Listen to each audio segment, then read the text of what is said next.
AInewsdaily.ca is a website that gives you AI-generated news across 1,000 plus topics, 96 global cities, and daily features.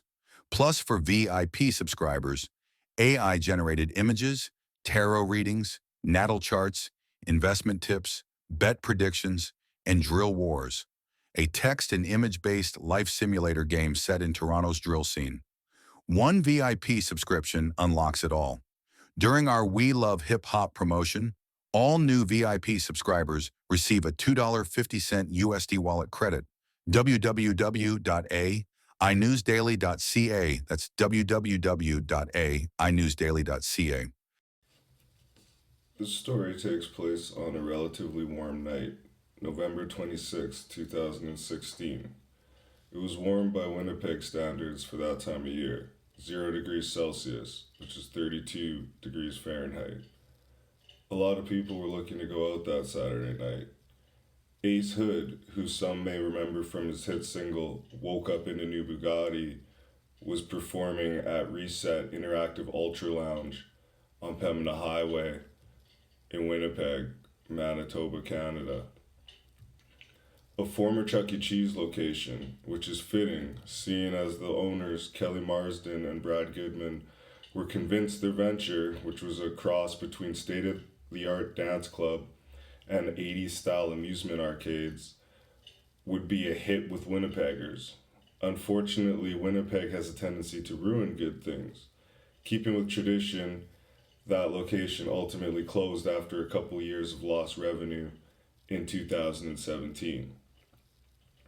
Tanner Dewick testified that he went to the lounge on the warmish November night with Julian Telfer and 2 women. Not long after they got there, a man approached one of the women, asking if he could buy her a drink. But she said no, Dewick said. The man who had approached one of the women was 32 years old, Theodoros Belayneh. Winnipeg police say Belayneh was an Edmonton resident in 2016. In 2014, 2 years prior, Winnipeg police charged Belayneh and 2 other women with more than 45 weapons-related offenses after 2 loaded .45 caliber guns were found during a traffic stop near Corden Avenue and Cockburn Street. Misa Belayneh said her son was a gift from God after she arrived in Canada as a refugee. In his 32 years of life, he became a caregiver to his family and his community, she said. As a child, he once snuck his parents' winter clothing out of the house to give to a homeless man, she said. As a teen, he asked his mother to drive him to restaurants to collect food that was being thrown out so he could give it to those who needed it. Theodoros' younger brother, Mateos Belayneh, said in a victim statement the impact that his brother had on him was tremendous, as he was overly and overwhelmingly generous and a big brother to many in the community. Under different circumstances, Teddy could have been a big brother figure to Julian. Julian was in the street life in Winnipeg, much the same way that Teddy had been just a couple years earlier. Julian and Paige Crossman sold drugs together. The pair were both cooking and selling crack cocaine out of 2 apartments, including one on Donald Street.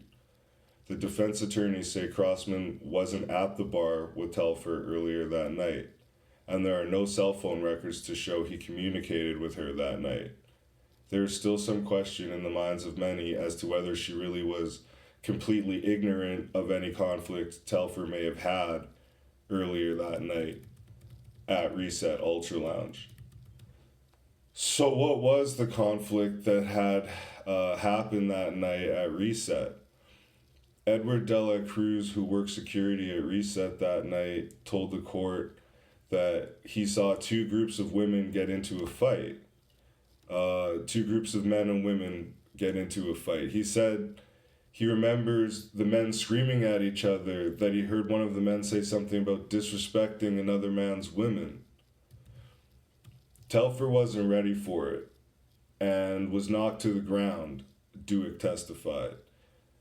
Duke said the fight was strange because it seemed to have started over nothing. It didn't seem like Telfer knew the group, Duke said. Belayneh did get into a minor altercation at the club for talking to some girls, but it was nothing that should have led to a shooting, Winnipeg Police Sergeant John O'Donovan said. Telfer was kicked out of Reset Ultralounge following the altercation. One of the other individuals involved in the altercation was Belayneh Fatour. So at this point, you know, he done bought a ticket to the Ace Hood show. He went with a female companion, this young man. Another young man comes up to the female that he's with and offers to buy her a drink. She declines the offer. The guy's persistent with the offer, you know, so he feels disrespected. They get into a physical altercation. Ultimately, he's thrown out without getting to see the Ace Hood concert or anything like that. So, you know, he feels disrespected in front of his girl. He wastes his money on his ticket. He kind of lost the fight.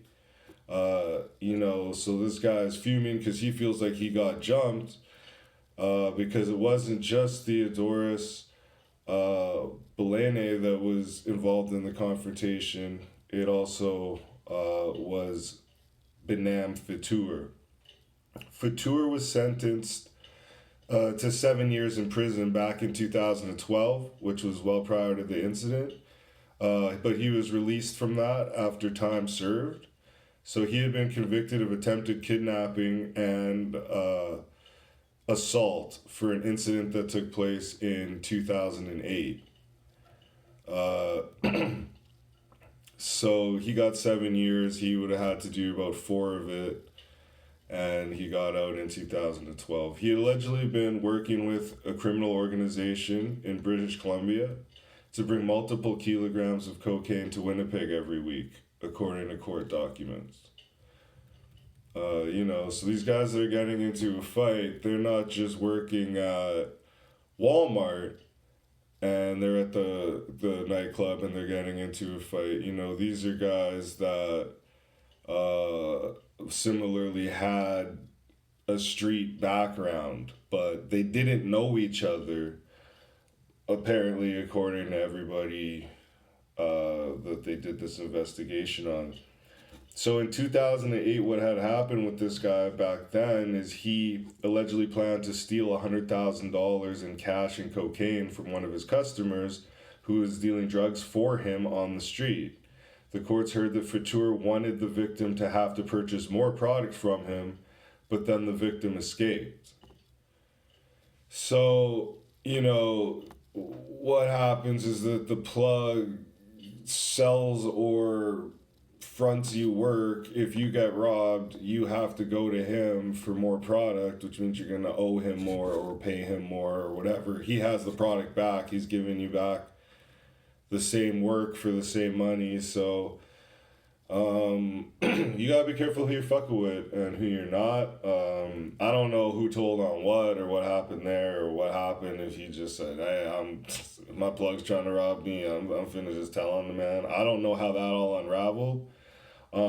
But Fatour was driving behind Belayneh's vehicle after they left the Ace Hood concert at Reset.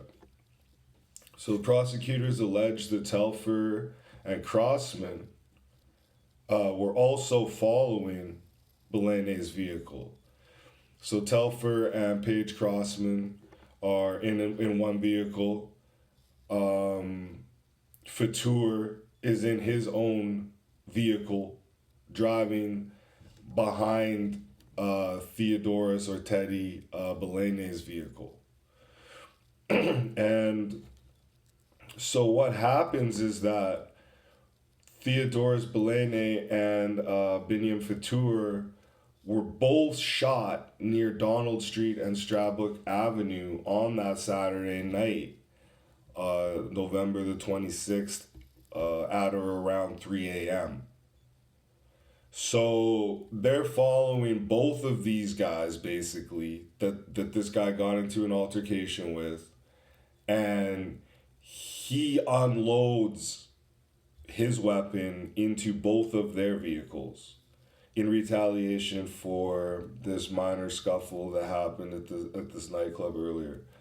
Belayneh was in the front passenger seat. He was shot in what's believed of the more targeted vehicle. The shooter's bullets blew out the window side beside him, and it punched holes into the windshield. Fatur, who was driving another vehicle, was targeted. He swerved over the median of Donald Street and Stradbrook after he got hit. So shots are getting fired. He's not in the second car. Shots getting fired into his car now. He jumps over the middle of the road and starts driving into oncoming traffic. And he's hit up. His man is hit bad right now. Like, so even then, until the car fully came to rest, the gunshots were still coming, Sergeant John O'Donovan said. So we're talking basically about a drive-by shooting, he said, adding Fatur, the guy who we were just talking about, that was the plug that tried to rob his custody or his worker. He's extremely lucky to be alive, according to the police. Because he was in the hail of gunfire right along with Theodoros. So according to this guy, he says, I firmly believe the intention was to kill everybody in that car. It's not something we're not used to seeing in Winnipeg. We do have a lot of murders in Winnipeg, but this is different, he said, adding it could have been even worse. And, that's what's kind of the undertone and note of Winnipegology is that, most of the episodes are about murders. There are a lot of murders that happen in Winnipeg, a lot of different kinds of murders. This one stands out as unique in that, this is Donald and Stradbrook, for those who are from Winnipeg, around the Winter Club. Down by kind of Osborne, down by Donald Bridge. This isn't Vegas Strip. This is not where Pac got shot and got hit up. Like, this isn't a place where people just get gunned down as they're driving in the street and it's just, it's just a hail of bullets. So both victims were taken to the hospital in critical condition, but Belayneh didn't survive. So that man lost his life at the young age of 32 years old. So what do you do at this point as an investigator? Two guys are shot. They don't know who shot them.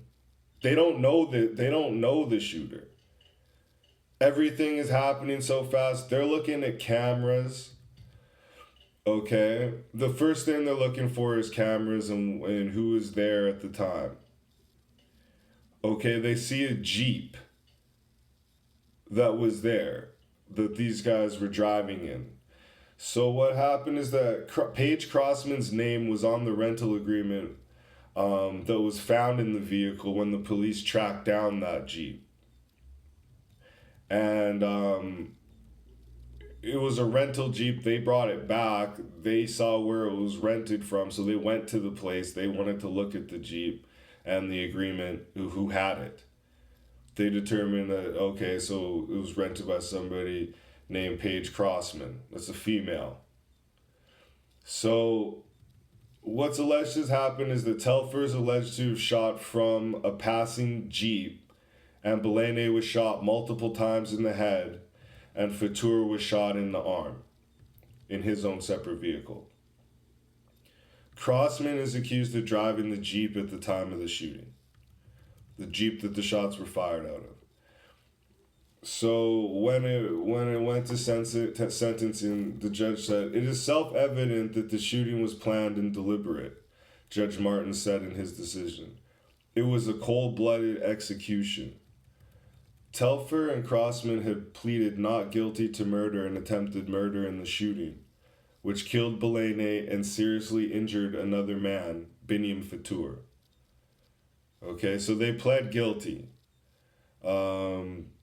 to both. So the murder of Theodoros and the attempted murder of Binyam. The trial did start on February 11th. Either way, in Manitoba Court of Queen's Bench, the prosecutor, Chris Vanderhoofs and Colin Soul, argued that audio recordings made by police, wiretaps, and listening probes revealed Telfer and Crossman conversing about the shooting. So because that's disputed. And so because Telfer's lawyer, Jennifer Penman, argued many of the clips were hard to hear or taken out of context. And Paige Crossman's lawyer, Anna Maria Enanihor, argued the conversation showed the pair were nervous about drug dealing and it had nothing to do with murder. And what it was with the recordings is that they were talking in slang. There was accents. There was African accents in the voice, in some of the terminology. So on Tuesday, Justice Martin told court his decision didn't rest on the secret recordings, although some of their content supported his finding. So he said, "Look, I'm gonna sentence this pretty much the same way, whether or not those recordings were even a part of the trial." He also told the Crown the poor quality of the recording surprised and frustrated him. He said the police need first-rate technology and equipment to reliably convey evidence when the rare step of a wiretap is granted. Relying on low-quality recordings, he said, could erode confidence in the administration of justice. The courts always think the cops didn't do a good enough job. The cops are kind of probably vice versa, especially when you're talking about wiretapping somebody. You get what you get. I mean, a lot of people are paranoid about wiretapping. I would think after you just shot down somebody in the middle of the street and sent another guy to the hospital, gunshot wounds right along with them, you're going to be careful about what you're talking about on the phone, especially with the person that was with you when that happened. I feel like most of y'all conversations would be happening with each other, but even with that, they were probably keeping the chit chat more to a minimum, knowing that shit was pretty hot. I don't think it was a coincidence they're starting to speak a little more in code and they kind of had to vibe and understand each other out. But the reality is that I think the wiretaps are going to be as good as what you can hope to get. He feels like if the technology was better, this is the third, but somebody might notice the other technology better than this technology. They might have known that people were listening, So on Tuesday, March 19th, 2019, Justice Chris Martin found Telfer guilty of the first-degree murder of Belayneh. So they put a first-degree murder on him. In Canada, there's no capital murder anymore. There's no capital punishment. So first-degree murder is the highest charge that you can receive from the court. He also received a charge for discharging a firearm with intent to endanger life for injured Fatur. So he pled that down from attempted murder, for what it's worth. And so Crossman was found not guilty on the murder and attempted murder charges, but was convicted on drug-related charges. So nothing really happened to her. And so that was a little confusing to a lot of people, but he tried to clarify it. The judge said in his decision, Martin said, "It's clear Crossman was in fact driving the Jeep, but he wasn't satisfied beyond a reasonable doubt that Crossman knew at the time Telfer was planning to kill the two men." He said, "You slid by not going to jail the rest of your life on a first-degree murder conviction by the skin of your teeth." And, hey, I mean, that was his decision. That's why sometimes it's best to go with the judge and not the jury. But it's at sentencing anyway, but, you know, they're pleading guilty. This is what he convicted them of. And she didn't really get convicted of anything to do with this crime. Even though she was driving the car, there was no way to know if she had any idea that he was going to commit that murder. So, they also had to plead guilty to charges of possession of cocaine for the purpose of trafficking. Telfer got an additional 5 years for that, in addition to his life sentence. Crossman got 4 years minus time served. You know, you take off the time served from a life sentence, you know, it doesn't mean a lot. So she went home. Misa Belayneh wept as she told Julian Donally Telfer and his co-accused Paige Crossman their hearts will be forever chained for their role in the death of her son, Theodoros Belayneh. So, you know, the mother's grief, and she went on to say, though, "Today I will offer you forgiveness through the Lord Jesus Christ. I will not hold you as my enemy. I set you free." So, obviously, a Christian woman of Christian faith, she believes in forgiveness, but she's saying she don't forget, because she's saying forever chained behind that body. After the incident, the police were quoted as saying, "This is Winnipeg, it's not Chicago," in reference to the brazen gun violence demonstrated in this murder. Some might argue it's getting more difficult to make the distinction between Winnipeg and violent cities such as Chicago or Toronto. People in Winnipeg understand that people get killed in drive-by shootings over minor disagreements all the time in big cities like those.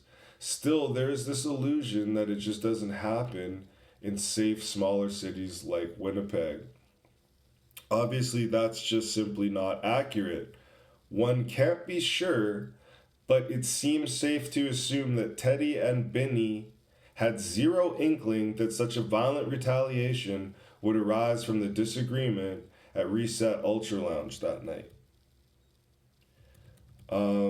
It was a tragic story of bruised egos. Teddy's ego was affected when the young lady rejected his offer to buy her a drink. He escalated the situation with violence, hand-to-hand violence inside the club. That violence affected Julian's ego. Getting knocked down in front of his friends, the female friend. Julian then escalated the violence further by emptying his gun into Teddy and Benny's vehicle. So the ego is bruised, this begets violence. This violence begets bruising and more violence. These reactions were not justified by the initial actions. Julian likely felt that he would get away with it or he wouldn't have done it. He didn't know the victims. However, suspicions were likely pointing towards him as a result of committing a murder in a vehicle that was in his accomplice's name. It was rented under her name. His vehicle being identified as present at the scene of the murder at the time of the shooting via nearby cameras, it would be too much of a coincidence for investigators to ignore. And when they went to press Paige, she clearly flipped and said, who is shooting at the car he was renting? Well, this is what happened. He's in jail for life. once they pieced it together that he was the same individual from the confrontation at the Ace Hood concert, this led investigators to tap his phones, and ultimately they were able to piece together enough circumstantial evidence to land these convictions. Teddy had made his money in Winnipeg and left the city. The young man who died, he was living in Edmonton at that time. He had moved on to a better life in Edmonton. And he just wanted to come back home and have a good time with his old friends and maybe do some flexing at the club. He's 32 years old at the time, which is relatively old for a club goer in Winnipeg. The legal drinking age begins at 18 years old. So presumably, Teddy wasn't on the Winnipeg club scene on a regular basis. It just happened that night at the club.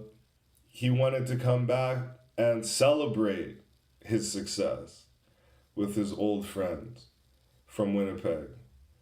As we know all too well, you really can't come home. They don't love you. So let this lesson be learned. Ego is death. This is Winnipegology.